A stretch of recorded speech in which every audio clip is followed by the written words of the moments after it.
নমস্কার, শুরু করছি আজকের ভিডিও। আমরা পড়ছি জেনোগার দ্বিতীয় চ্যাপ্টার। প্রথম চ্যাপ্টারে লেখক কিছু ড্রিফট নোট করেছিলেন, তো সেই ড্রিফটগুলো কোথা থেকে এসেছে সেইগুলোকেই আমরা বোঝার চেষ্টা করছি। আজকে শুরু করছি 8 নম্বর ড্রিফট দিয়ে। 8 নম্বর ড্রিফট যেটা ছিল যে দুজন মানুষকে মঞ্চের ওপর দাঁড়িয়ে তাদের মধ্যে মারামারি করানো হচ্ছে। রোমান যে সভ্যতার এগুলো করানো হতো, আমরা পড়েছি ছোটোবেলায়। মারামারি করানো হচ্ছে আর আশেপাশের মানুষরা তাদেরকে উৎসাহিত করছে, আনন্দ পাচ্ছে মারামারি দেখে।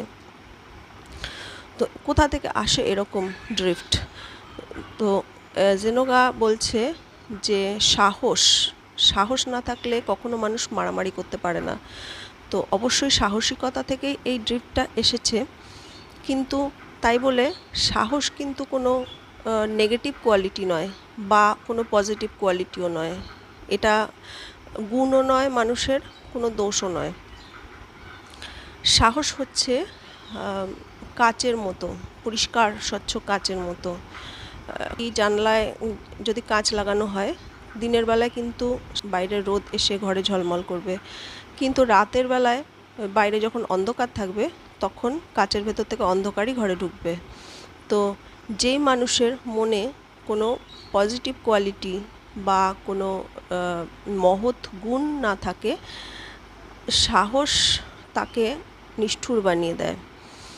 আবার যে মানুষের মনের মধ্যে পজিটিভ কোয়ালিটি থাকে, ইতিবাচক গুণ থাকে, সাহস তাকে অন্যরকম বানায়। যেমন যীশুখ্রিস্টকে যখন ক্রুশবিদ্ধ করা হয়েছিল, তখন মৃত্যুর আগে তার মুখ থেকে বেরিয়েছিল যে, হে ঈশ্বর, তুমি এদের ক্ষমা করো, এরা জানে না এরা কি করছে। মৃত্যুর মুখে দাঁড়িয়ে একজন মানুষ কখনো তার হত্যাকারীদের এরকম বলতে পারে? কতটা সাহস থাকলে তবে মানুষ তাদেরকে ক্ষমা করতে পারে?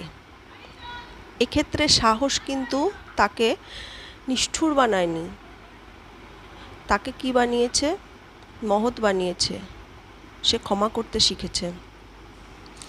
এবং যীশুখ্রিস্টের এই কাহিনী মানুষের মনের মধ্যে আশা জাগায়, তাকে অন্য মানুষের প্রতি সমবেদনা, সহানুভূতি, এইগুলো এই জাতীয় বোধগুলো সৃষ্টি করে। তো এক্ষেত্রে কিন্তু সাহস তৈরি করেছে সহযোগিতা, আশা।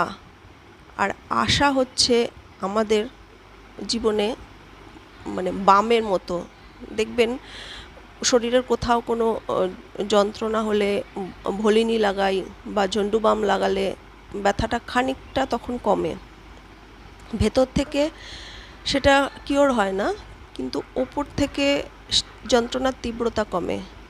আশা হচ্ছে আমাদের জীবনে সেই রকমই একটা বাম, যেটা আমাদের জীবনে যতই দুঃখ আসুক, কষ্ট আসুক, আমাদের মনে যখন আশা থাকে যে না, যতই দুঃখ কষ্ট যাই আসুক না কেন, জীবনের পরপারে বা জীবনের শেষে এমন কিছু আছে যা আমাদের আশা মানুষকে এগোতে শেখায়, বিশ্বাস রাখে ভগবানের প্রতি। এবার আসি পরবর্তী ড্রিফটে।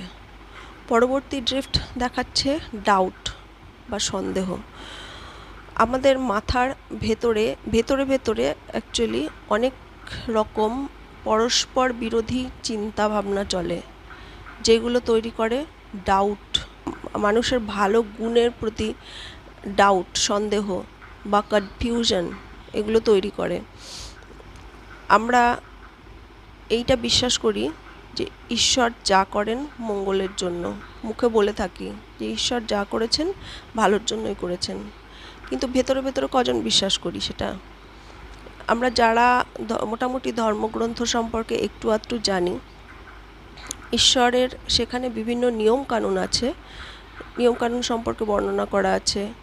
আমরা জানি মিথ্যে কথা বলা, চুরি করা অন্যায়, প্রাণী হত্যা করা, কাউকে কষ্ট দেওয়া, কথার মাধ্যমে কাউকে আঘাত করা, মারধর করা, এগুলো অন্যায়। এগুলো এক একটা মহাজাগতিক নিয়ম। আমি যখন এই রকম কাজ করছি তখন আমার ডিগ্রেডেশন মানে পতন হচ্ছে, আমি ওপর দিকে যাচ্ছি না। আমরা এগুলো পড়ি জানি, কিন্তু আবার জেনেও আমরা সেই দিকেই পা বাড়াই, সেইগুলোই করি। কিন্তু ওদিকে আমরা বলি যে ঈশ্বর, এইটুকু আবার বিশ্বাসও করি ঈশ্বর যা করেন মঙ্গলের জন্য। এই যে পরস্পর বিরোধী চিন্তা ভাবনা, এগুলো তৈরি করে মনের মধ্যে সন্দেহ। আর যখন থটের একটা চিন্তার একটা সিকোয়েন্স আছে, আগের দিনও বলেছি, যে যখনই মনের মধ্যে ডাউট আসে, সন্দেহ আসে, তারপরে আসে ডিপ্রেশন। যখনই আশা আমাদের জীবনে কমে আসতে থাকে, আশার প্রতি বিশ্বাস আমাদের কমে আসতে থাকে, তখন ধীরে ধীরে ভেতরে হতাশা তৈরি হয়, যেটা অবসাদের দিকে নিয়ে যায়। তো ডাউটের পরে আসে ডিপ্রেশন, অবসাদ, আর অবসাদের পরে আসে ডে ড্রিমিং, মানে দিবা স্বপ্ন, জেগে জেগে স্বপ্ন দেখা, যে আমি অনেক বড় কিছু হয়ে গেছি, আমি বিশাল কিছু করে ফেলবো। আসলে যা যা মানুষ তার ব্যক্তিগত জীবনে বাস্তবে যা যা পায় না, বা সেইটা পাওয়ার জন্য তার যে ইচ্ছাটা আছে, সেই ইচ্ছাটাকে ফ্রুটফুল করার জন্য যতটা শক্তির প্রয়োজন, সেই শক্তিটা যখন তার মধ্যে থাকে না, তখন সে কী করে, ওইটা নিয়ে ভাবতে থাকে, মনের মধ্যে সবসময় ওটা নিয়ে ভেবে ভেবেই খুশি হয়ে যায়। তখন আর ওইটাকে বাস্তবায়িত করার মতো ইচ্ছা তার মধ্যে বেঁচে থাকে না, শক্তি বেঁচে থাকে না। তখন সেই মানুষ চলে যায় দিবা স্বপ্নে।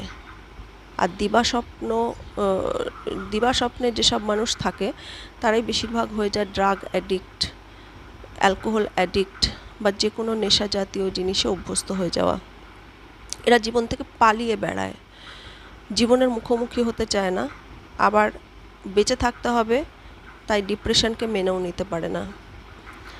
তা এই রকম আপনার ভেতরে কি আছে, কোন জায়গা থেকে পালিয়ে বেড়াচ্ছেন, সেইটাকে খুঁজে বের করতে হবে। আজকের জন্য এইটুকু। নমস্কার।